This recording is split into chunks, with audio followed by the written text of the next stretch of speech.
Hjartanlega velkomin í föstudagsþáttinn á N4. Við ætlum að byrja á því að fjalla alþjóðlegan baráttudag kvenna sem núna 8. mars á sunnudaginn. Og þær eru komnar til mín fulltrúar frá Sontaklúbbnum hérna á Akureyri og einn soroptimisti, eða var það öfugt? Það er Sesselja og Debbie og Þóra og þið eru frá... Við erum frá tveimur Sontaklúbbum. Já, tveimur Sontaklúbbum, já. Og Sontaklúbbu Þórun Heyrnu. Já, akkúrat þannig lá í því. Og svo ert þú soroptimisti. Akureyri, já. Og nú ætlið þið að taka höndum saman og velkomnar í þáttinn.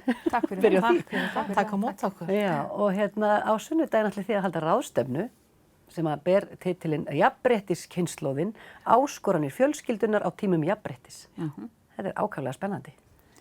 Þetta er mjög spennandi. Já, hvað kom til, hvernig hafið þið gert þetta árum saman á þessum degi? Ef við kannski þess að tipla á sögunni, bara svona gróft og taka svo dagskrána. Já.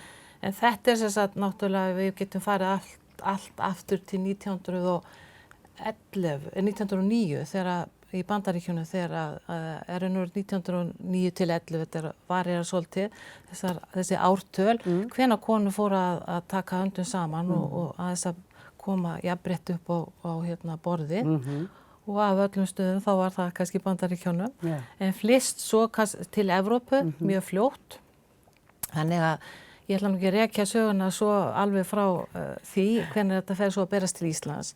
En við getum kannski talað að bara frá 1951 að menningafélag íslenskra kvenna, ef ég orða það rétt, hélt fyrst upp á daginn 1951, en við bara flytjum okkur beint til Akureyrar, að þá, að gera langastöfu stutta, að þá erum við að taka höndum saman hér frá 1992 sem að við höfum haldið upp á þennan dag. Já, alveg samfellt. Já, og við höfum sem sagt haft það í heiðri að þennan 8. mars, ýmist þann dag, ef það stendur upp á þann dag, eða miðað við að vera aðra daga en á helgi, en ákvað svo að taka sunnudaginn núna, sem er akkurat 8. mars, og hafa þá þessa hátíð í hádegi, sem sagt. Og þetta fer fram í háskólanum eða hvað? Þetta fer fram að Borgum, já. Og þarna eru 3 fyrirlesarar og fyrsti fyrirlesaran, það er titillinn, það er Dr. Marta Einarsdóttir og það er yfirleitt gengur þetta, nema svona þegar maður læsir sig inn á klósetti til að grenja. Getið þið aðeins útskýrt þetta? Þetta er kannski upplifun margra foreldra í dag af því að pressan er mikil. Pressan á að standa sig alls staðar og ég held að þetta sé kannski bara oft á tíðum þessi hugsunargangur sem þessi tilfinning sem kemur upp hjá ákaflega mörgum ungum foreldrum. Er hún að kynna niðurstöður einhverja rannsóknar? Já, hún er að kynna niðurstöður rannsóknar sem það gerði hún og Andra Hjálmsdóttir. Já. Og sem er rannsókna og líðan foreldra. Líðan foreldra, já, og tilfinningu þeirra til hlutverksins og atvinnulífsins. Já, og þáttaka foreldra saman í heimilinu, hvernig hvernig skiptast hlutverkin. Það hljóta margir að vera spenntir fyrir þessu, því að þetta er náttúrulega allar fjölskyldur að glíma við, væntanlega bara. Já. Frá því að börnin koma, jafnvel barnlausar fjölskyldur, en kannski meira álag á barnafjölskyldunar. Við veit að þegar maður tilengar nýja hlutverk, að vera foreldri í fyrsta skipti, en þú að það margt að læra.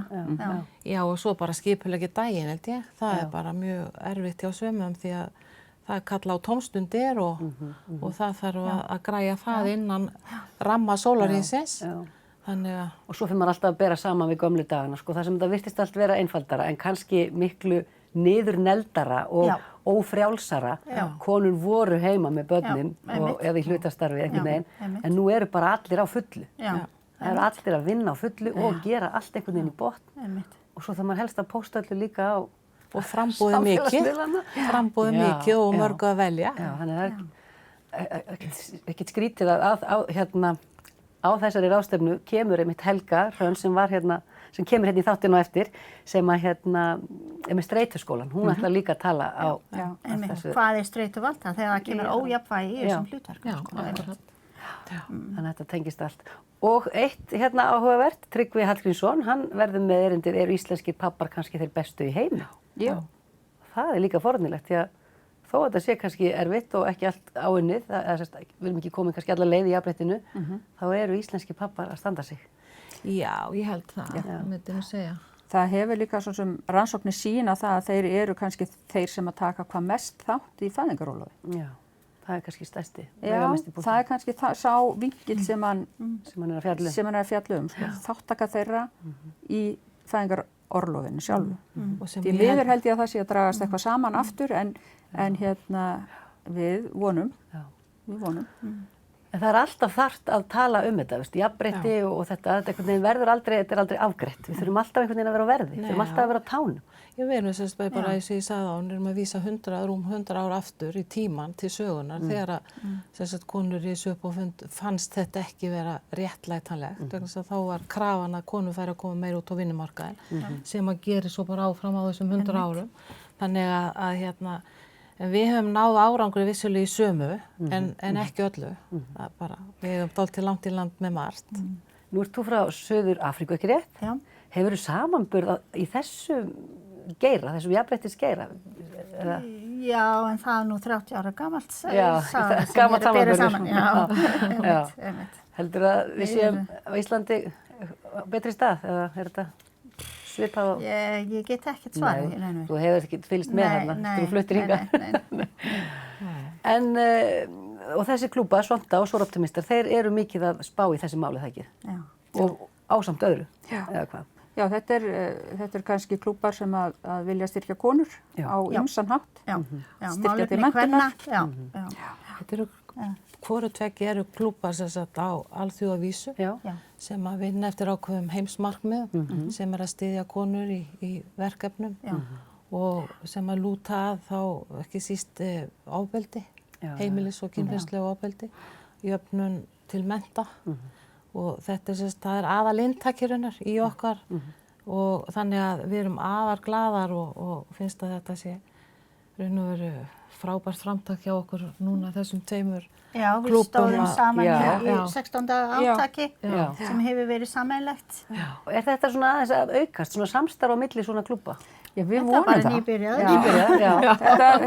Við byrjuðum á þessu núna í nóvember í 16. átakinu og þá fórum við saman í ljósagöngu og markmiðið er náttúrulega, eða við getum sagt að framtíðarmarkmiðið er náttúrulega að sameina eða virkja krafta sem flestra í sömu átt af því að fleiri raddir fleiri raddir miklu sterkari. Þannig að þetta er bara upphafið að einhverjum fallegu byltingu. Heyrðu, það var frábært að fá ykkur í þáttinn til að segja frá þessu. Við hvetjum fólk til að mæta. Þetta er klukkan 11:30, þess að húsið opnar 11:30. Dagskráin hefst 11:55. Það var bara 5 mínútur í 12. Og svo 5 mínútur í kaffi. Nei, við byrjum húsið opnar klukkan 11:30 og þá verður kaffi hlaðborð. Við erum svolítið þekktar fyrir það að baka allt rausnalega, allt heimabakað. Frábært. Og þá getur fólk komið og fengið sér. Og eru það bjóð upp á þetta? Kostar eitthvað einu? Já, ég ætla að segja að aðgangseyrir er 1000 krónur. Já, þó nú væri. En við erum að styrkja aflið hér á Akureyri.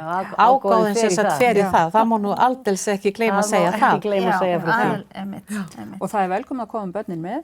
Við ætlum að bjóða þeim upp á eitthvað smáttir í að gera. Við erum með liti og blöð og bækur. Að minnstakosti. Er þetta þetta klukkutímar eða eitthvað svoleiðis? Klukkutími. Þetta er hádegisfundur.